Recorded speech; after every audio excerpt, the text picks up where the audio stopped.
Pour agrandir leur maison, Barca, Baya et Lounis ont décidé de prendre de la hauteur. Et pour réaliser leur projet, ils ont fait appel à Bruno Fuchs, un architecte spécialiste des extensions en bois. Voilà ce qu'il leur a proposé. Pour cette opération, il y avait deux options qui s'offraient à nous. C'était soit de s'agrandir sur la partie arrière de la maison, soit effectivement s'agrandir sur la partie en hauteur de la maison. Donc quasiment au bout d'une demi-heure, une heure, on a décidé effectivement que cette surélévation se ferait par le haut.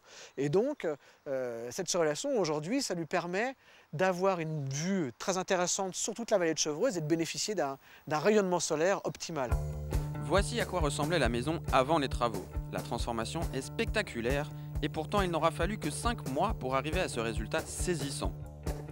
Mais à quoi ressemble-t-elle à l'intérieur? Visite des lieux par la propriétaire. Bonjour, bienvenue.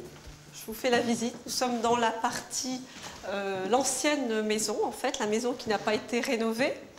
Donc à l'origine la maison était cloisonnée, c'est une maison traditionnelle. Nous avons choisi de casser des murs pour gagner en volume et en luminosité. Donc là, en fait, on accède à la nouvelle maison, en fait, la partie toute récente. Donc dans cet espace est vraiment le reflet de ce que nous souhaitions réaliser. Là, donc, on a le coin ordinateur, et puis là, le coin musique, détente, lecture pour toute la famille.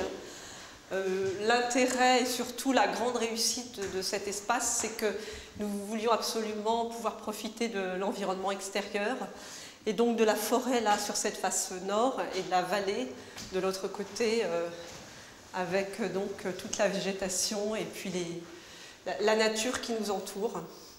Et pour ce qui est du panorama, il y en a pour tous les goûts. Donc là, nous sommes sur la terrasse nord. Donc là, nous sommes sur la terrasse sud, avec la vue sur la vallée de Chevreuse. Et ce n'est pas encore fini. À droite, à gauche, couverte, découverte, il y en a vraiment partout. Et encore une terrasse là qui est couverte. Et encore une terrasse, la plus grande, celle dont nous profitons surtout l'été pour déjeuner en famille et profiter du soleil. Alors grâce à ces travaux, à cette réalisation, nous avons pu gagner environ 90 mètres carrés, c'est-à-dire doubler la surface d'origine. Alors, comment fait-on pour surélever sa maison sans que tout s'écroule comme un château de cartes?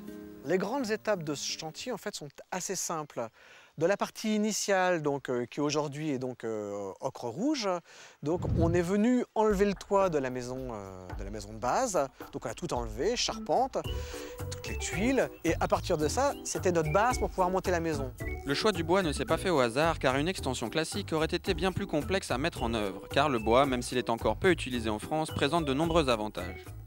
D'abord, une rapidité d'exécution et aussi des contraintes de poids assez faibles, puisqu'il faut savoir que l'ossature bois par rapport à des ossatures traditionnelles, des constructions traditionnelles, les ossatures en bois sont aux alentours de 2,5 fois plus légères que les constructions classiques.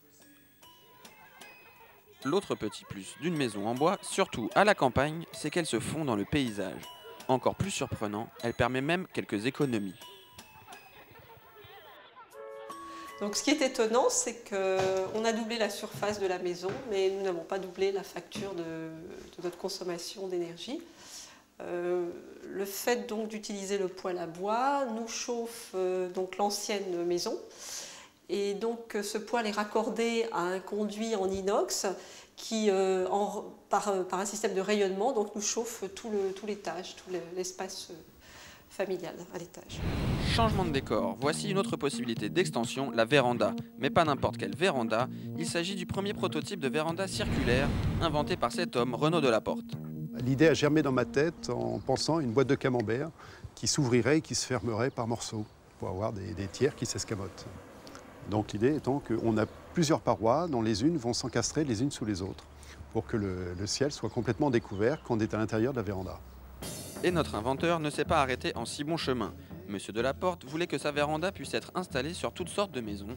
Il a donc décliné son premier modèle en 3 autres configurations, 90, 180 et 270 degrés. Ça a été assez difficile puisque ce verre est courbé et la difficulté c'est de ne pas avoir de déformation visuelle quand on regarde à travers le verre. Or, quand la véranda est complètement ouverte, On a, comme c'est du double vitrage, jusqu'à 6 épaisseurs de verre qui se juxtaposent.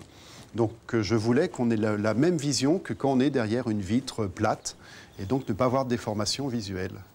Le système d'ouverture et de fermeture est électrique. Les vitres, posées sur des rails, coulissent les unes derrière les autres grâce à des petits moteurs. Mais la vraie prouesse technique, c'est qu'il n'y a pas de poteau central pour soutenir la structure, ce qui ne l'empêche pas d'être solide. Il supporte la neige, le vent et la pluie. Même si elle n'est pas encore commercialisée, voici à quoi pourrait ressembler votre maison d'ici quelques temps. Il ne vous reste plus qu'à choisir le modèle qui s'adaptera le mieux à votre maison.